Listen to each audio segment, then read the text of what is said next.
Come Fondazione Gianni Ambrogio e Amministrazione Comunale di Marino di Piave siamo alla terza grande mostra che offriamo al nostro territorio, alla nostra cittadinanza e al nostro territorio.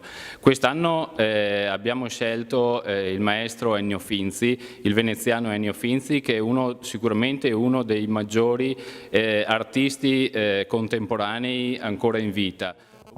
Sì, oggi, subito dopo l'apertura della mostra di Ennio Finzi, inauguriamo i lavori che sono stati fatti di valorizzazione del centro culturale, una valorizzazione che avviene tramite la scopertura e la presenza di un'opera del maestro Giorgio Celiberti. Tra l'altro Giorgio Celiberti era stato proprio il primo artista che aveva esposto 3 anni fa le proprie opere proprio qui nella sede della Fondazione.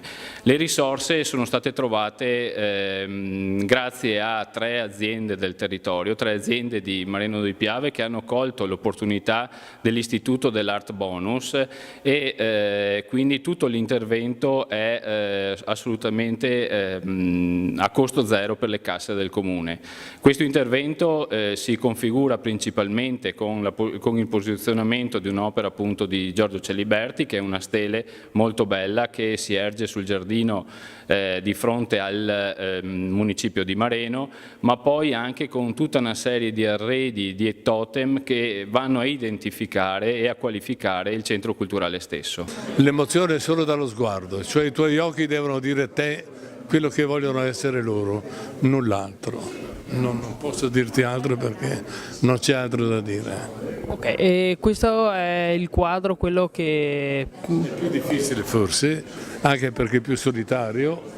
E qui c'è l'universo, il vuoto con un suono centrale che ti evoca, se puoi sentire tu un'emozione, se no, no.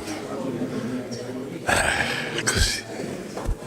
Questo è un po' quello che ho nell'animo, quello che vorrei che avvenisse tra le genti, vale a dire che ci fosse una comunione di intenti, che la gente ci volesse bene e queste lettere sono proprio come